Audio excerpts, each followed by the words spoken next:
बुरुंगले विद्यालयात पोलीस काका पोलीस दीदी उपक्रमांतर्गत कायदेविषयक जनजागृती. शहरातील बुरुंगले विद्यालयात विद्यार्थ्यांसाठी कायदेविषयक जनजागृती कार्यक्रमाचे आयोजन करण्यात आले होते. पोलीस काका पोलीस दीदी या उपक्रमांतर्गत घेण्यात आलेल्या या कार्यक्रमात विद्यार्थ्यांना देशातील कायदे, त्यांचे महत्त्व तसेच कायद्यांचे पालन कसे करावे याबाबत सविस्तर मार्गदर्शन करण्यात आले.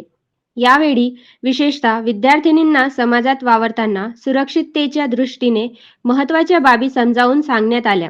कोणत्या उद्देशाने कोणी स्पर्श करत आहे हे कसे ओळखावे, संशयास्पद प्रकार आढळल्यास तात्काळ मदत कशी घ्यावी याबाबत पोलीस अधिकाऱ्यांनी सविस्तर माहिती दिली. कार्यक्रमास शहर पोलीस ठाण्याचे ठाणेदार पोलीस निरीक्षक निमिष म्हेत्रे, पोलीस उपनिरीक्षक गजानन गावंडे, पोलीस कॉन्स्टेबल गजानन डाबेराव, महिला पोलीस कॉन्स्टेबल वंदना फाळके उपस्थित होते.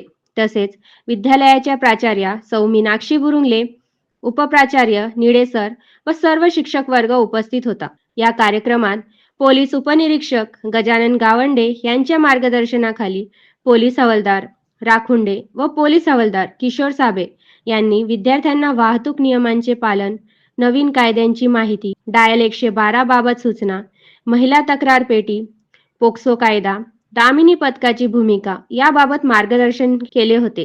तसेच कोणतीही तक्रार असल्यास तात्काळ पोलीस काका पोलीस दीदी यांच्याशी संपर्क साधण्याचे आवाहन करण्यात आले. अशा प्रकारच्या उपक्रमांमुळे विद्यार्थ्यांमध्ये कायदेविषयक जाणीव निर्माण होऊन सुरक्षिततेबाबत सजगता वाढत असल्याचे मत उपस्थितांनी व्यक्त केले. युवा क्रांती न्यूज साठी डी ललित शेगाव.